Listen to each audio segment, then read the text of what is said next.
Jaws es más que una película. El primer gran éxito en la carrera de Steven Spielberg se convirtió en un referente de culto que unió la magia peculiar del cine de horror con el gusto masivo del público veraniego. Este fue el primer blockbuster moderno, la cinta que cambió todo, que permitió que Star Wars existiera y que creó toda una nueva era del cine de entretenimiento.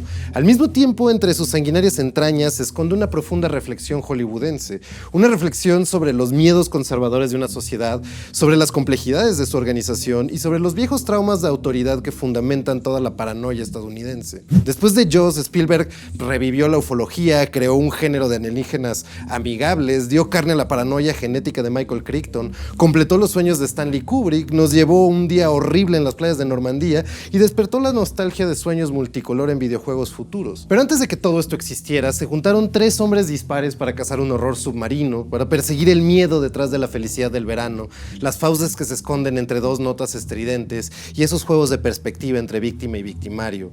Estas son las razones por las que Jaws es un clásico imperecedero.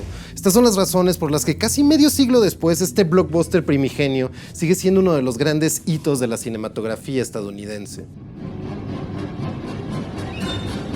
1. La importancia del desarrollo de personajes. Si hay algo que cambió Spielberg en la industria hollywoodense es que incluso cuando hacía espectáculos alucinantes, encontraba una fuerza única en el trasfondo identitario de todos sus personajes.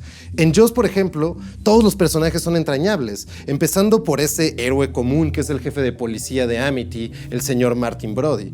En un principio Spielberg no quería contratar a Roy Scheider por sus conocidos papeles de tipo duro como el increíble The French Connection de 1971, pero después de ensayar este papel como un padre cariñoso, un esposo empático y un policía que teme al agua mientras está atrapado en una isla, el director se convenció por completo. Scheider también podía ser frágil.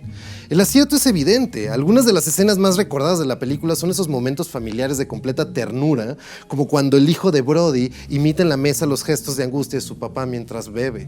Brody nos lleva a identificarnos con ciertos aspectos esenciales para el suspenso de la cinta. Es a través de él que sentimos un miedo al agua.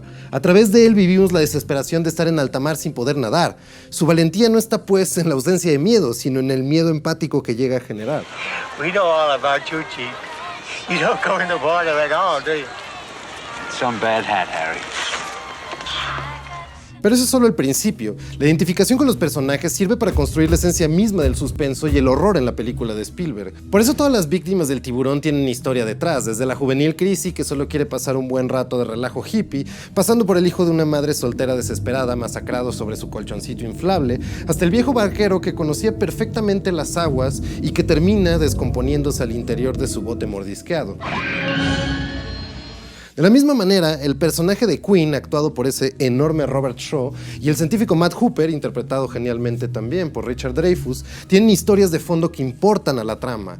Uno como un científico apasionado en un campo relegado de la biología marina, que vive cómodamente por una herencia, el otro como viejo lobo de mar, curtido por sus experiencias de guerra, y claro, la despiadada caza de escualos. Entre los tres personajes principales, a pesar de tener muchas diferencias, se crea un enorme vínculo que termina solidificándose en alta mar, alrededor de la mesa de Lorca con unos tragos de whisky. Hablan de mujeres, de vivencias, comparten cicatrices para decir el vínculo indisociable entre todos los hombres. Todos han sufrido y todos han amado. Al final es esta escena en donde se encuadra el maravilloso monólogo de Queen sobre su traumática experiencia a bordo del ISS Indianapolis en la Segunda Guerra Mundial. You know, that was the time I was most frightened, waiting for my turn. I'll never put on a life jacket again. So 1,100 men went in the war. 316 men come out, the Sharks took the rest. Y esta anécdota explica todo. Explica la violencia en el trato, el recelo, el resentimiento. En la historia de Queen está también la razón de su furia vengadora contra los tiburones. Él, como Ahab, tiene una cuenta pendiente con el gigante blanco de las profundidades. El hecho de que sepamos tanto de estos personajes no es fortuito, porque Spielberg anticipa el slasher, pero también lo supera. Entiende instintivamente que necesitamos saber algo de las víctimas para sentir la fatalidad de sus tragedias. Es por eso que quería actuaciones fuertes y creíbles de personajes que parecieran sumamente reales, tridimensionales. Crear personajes con cierta profundidad, además, ayudaba a contrarrestar el efecto mecánico y plástico del gran animatrónico de Tiburón. Un monstruo irreal se contraponía así a seres humanos muy reales. 2. La importancia del conocimiento cultural. Jaws fue fuertemente influenciada por grandes obras de la cultura estadounidense. Desde el principio de la producción, Spielberg quiso realizar la película en el mar en vez de en un tanque en un estudio, y esta necesidad le costó caro, por el efecto corrosivo del sol, claro, la sal, el tiburón mecánico que se negaba a funcionar correctamente, y por eso Spielberg decidió darle un giro a la película. En vez de hacer una cinta de aventuras grandilocuentes, se volteó hacia el suspenso de Hitchcock. En vez de mostrar al tiburón, utilizó el miedo de lo invisible. Por decirlo con una alegoría de Hitchcock, decidió poner a sus personajes a cenar con una bomba de tiempo oculta debajo de la mesa. Algo viene y nosotros los espectadores lo sabemos, pero los personajes no pueden saberlo. Con esa idea fundamental del suspenso de Hitchcock, Spielberg ideó las ingeniosas escenas del punto de vista subacuático. Además de Hitchcock, podemos encontrar ahí varias influencias de ciencia ficción clásica en esta película. Claro, está el miedo a las criaturas gigantes de las profundidades, que no corresponden a nuestra cadena alimenticia y que de pronto regresan con la venganza de antiguas maldiciones. Por ahí está también el miedo a lo desconocido en monstruos misteriosos que se dejan ver por asomos, como el clásico de The Creature from the Black Lagoon del 54, y también toda una mitología marina que incluye a varios calamares gigantes, al temido Kraken y al legendario Cthulhu, de quien emana la ansiedad inconsciente del hombre mientras espera su regreso encerrado y soñando. Pero tal vez la mayor influencia que encontramos en Tiburón es la de la enorme novela norteamericana seminal de Maine, Moby Dick, de Herman Melville. Esta novela está presente en todos los momentos de la cinta. Se caza un gran animal submarino blanco que representa todo el mal de una naturaleza vengativa. El barco en el que cazan acaba destruido, los supervivientes se salvan apenas flotando en el mar, etcétera, etcétera. Pero más allá de estos detalles, encontramos paralelismos profundos en la trama. En las dos obras encontramos el compañerismo entre insospechadas personas, marinos de ocasión, y en las dos obras está la misma locura de la venganza irracional. Queen al final de la cinta destruye el radio, frenético, y acaba destruyéndose a sí mismo. Y bueno, incluso se decía en una etapa anterior del guión que Queen iba a morir arrastrado por el arpón, copiando exactamente el final de la muerte de Ahab en Moby Dick. Y en este sentido, Tiburón es un amasijo de mitos estadounidenses, que a su vez se convirtió ella misma en un mito. Con sus más de 40 años de historia, Jaws tiene una enorme importancia para el cine que siguió. Esta película aseguró el ascenso de Spielberg e inspiró muchísimas otras creaciones del género, que van, claro, desde Piraña del 78 hasta Anaconda del 97, pasando por ese gran clásico de René Cardona Jr. como Tintorera de 1977. Además inspiró todo tipo de películas de horror, en particular el slasher que se alimentó del suspenso de Jaws y el uso creativo de perspectivas cambiantes entre víctima y victimario. Finalmente no existiría la legendaria cinta Alien sin la película de Spielberg.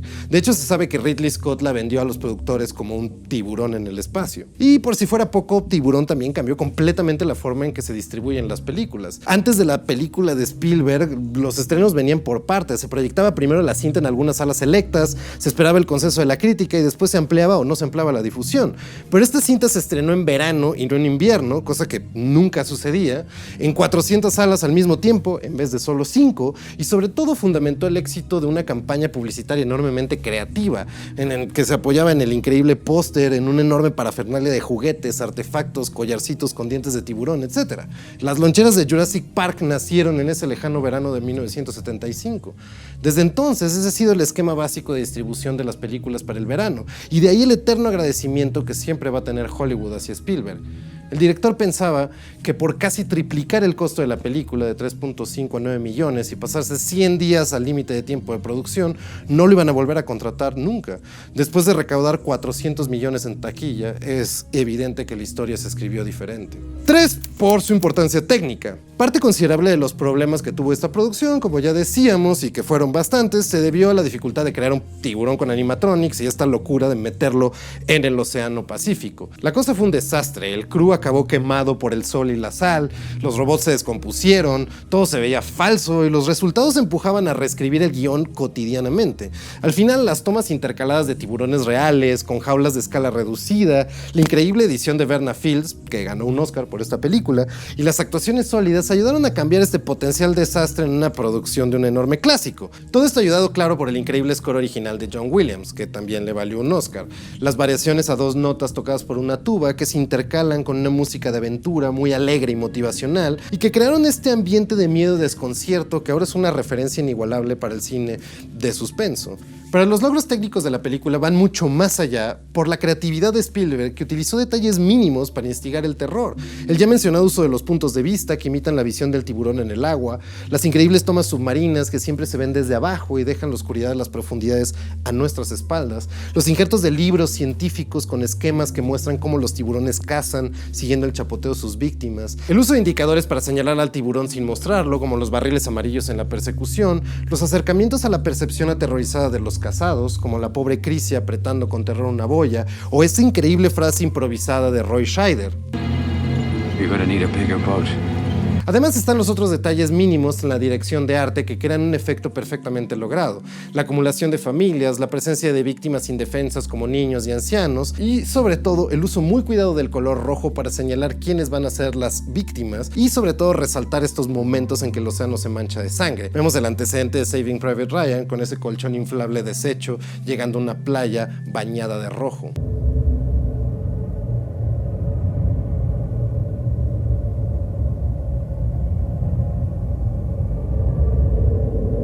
Y bueno, está el gore, el increíble jumpscare submarino del pescador muerto, por ejemplo. Esta secuencia fue filmada después de concluida la película con el dinero personal de Spielberg en la alberca de su editora y tuvieron que llenarla de leche en polvo para imitar las aguas turbias del mar de noche. El director quería estos sustos, pero también quería lograr el apabullente efecto de terror antes de mostrar al tiburón. Al momento de mostrarlo claro, los sustos construidos se van a transformar en gore admitido y totalmente gratuito. Con todo esto, Tiburón enseñaba que no se necesita un plan perfecto de filmación, que no se pueden conjurar los errores del azar en el rodaje, pero que con astucia, genio de postproducción y una dirección minuciosa de todos los otros elementos, es posible lograr un aterrador resultado. 4. Por su reflexión sobre la ciencia y el espíritu humano. Uno de los puntos importantes de la lectura de Tiburón está en el triple origen de los personajes que van a cazar al temible escualo.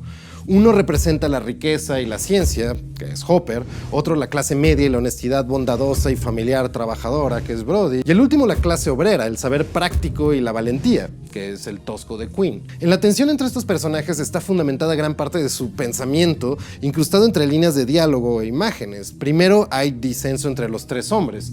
Brody es despreciado por todos por no ser isleño, aunque se le aprecia su cercanía con la gente. Él es el verdadero intermediario entre la clase obrera y la clase privilegiada, el contacto entre los políticos corruptos y el ciudadano común. Quinn, por su parte, se pelea con Hopper por su origen opulento, y parte de la crítica viene de observarles las manos, porque esas manos no han trabajado un maldito día en su vida. Luego llega el acuerdo entre estos tres hombres. Reducidos al aislamiento del mar, entre botellas y plática, vemos a los tres personajes compenetrándose y encontrando entre ellos una humanidad común que trasciende los roles sociales y las diferencias. Finalmente llega la victoria. En el desenlace de la película, los hombres vencen a una naturaleza implacable, pero esta victoria solo se logra mediante la conjunción de sus características. Se necesita la ciencia de Hopper para poner ahí los tanques de oxígeno, se necesita la valentía del policía que sabe de armas y sabe cómo usarlas, y era necesaria finalmente la locura resentida y vengativa del viejo capitán y sus métodos antiguos de pesca que incluyen arpones y barriles. La idea aquí es que la unión del saber popular con la ciencia sirve para proteger valientemente a las familias y a los desprotegidos. Este es un canto al poder del hombre contra la naturaleza, a la valentía del héroe común y la posible unión entre tradiciones y nuevas tecnologías. Todo resulta entonces en un discurso muy estadounidense sobre el progreso y lo pasado, sobre la posibilidad de humanizar un futuro tecnológico con la tradición y sobre la necesidad de encontrar valentía en personas fuera de lo extraordinario. Un poco como después van a ser películas de acción como Die Hard. No se trata de retratar a un hombre fuera de lo común, sino de relatar la hazaña increíble de una persona creíble, alguien perfectamente normal. Es por eso que Spielberg decidió filmar en Martha's Vineyard. No era una playa opulenta, sino la playa de la clase media, en donde confluían todo tipo de turistas. El tiburón ataca pues la playa del hombre común. Y a todo esto el verdadero enemigo no es el tiburón, porque un animal no sabe lo que hace. Que el verdadero enemigo son los políticos, que no sirven de nada y solo estorban a las hazañas del hombre. Este es finalmente el mismo mito americano de recelo tecnológico y confianza en el hombre común, acallado por tanto tiempo, que llevó a Trump al poder. Es interesante notar en este aspecto ideológico que la película estuvo muy poco fundamentada en el conocimiento científico sobre tiburones. Tanto el autor de la novela como Spielberg han admitido después que lo que hicieron fue crear una terrible impresión de un animal que en realidad ataca muy rara vez a los hombres. Al parecer, de hecho, los elefantes o los hipopótamos matan a más personas que ellos. Y bueno, los hombres matan más personas que todos los animales juntos. Lo que también es un hecho es que, a pesar de las masacres de escualos que siguieron al estreno de la película, algunos científicos argumentan que Tiburón ayudó a la comunidad de investigadores, poniendo en el centro del interés público a un animal que hasta entonces era muy poco estudiado. En ese sentido, Tiburón logró cambiar tanto la percepción popular como la percepción científica y se adecuó perfectamente a un poderoso pensamiento estadounidense que va desde Fenimore Cooper hasta Donald Trump, creando una mitología muy singular. 5. Porque utilizó un viejo miedo norteamericano.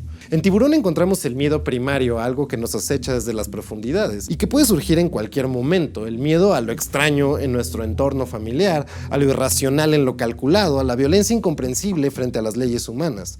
Con un tiburón no se puede dialogar, es casi imposible acordonarlo y el enfrentamiento cara a cara nos pone en la desventaja de un ambiente que nos es fundamentalmente hostil.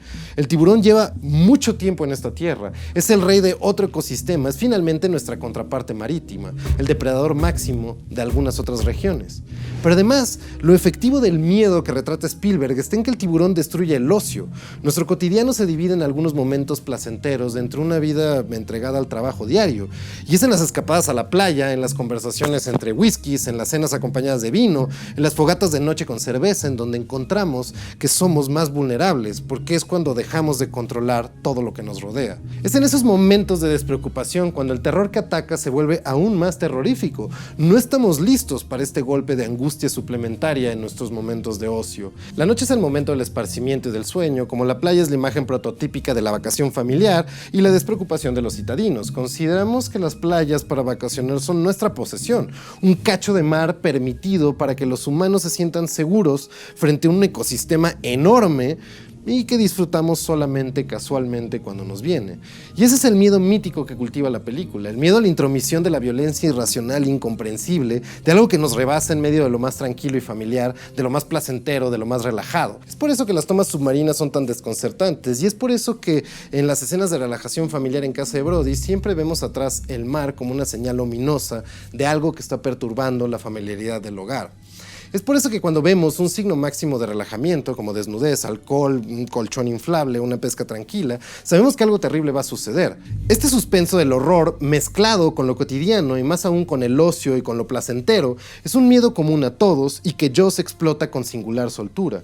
En eso se mezcla también el miedo americano más básico, el de la destrucción de la familia y de los valores que cimenta. Sea por la codicia de los políticos o la intromisión de un mal ajeno e incontrolable, el miedo a la pérdida de la razón y de las estructuras más básicas que fundamentan la armonía de la vida americana es lo que está en el origen de mucho horror en las películas hollywoodenses.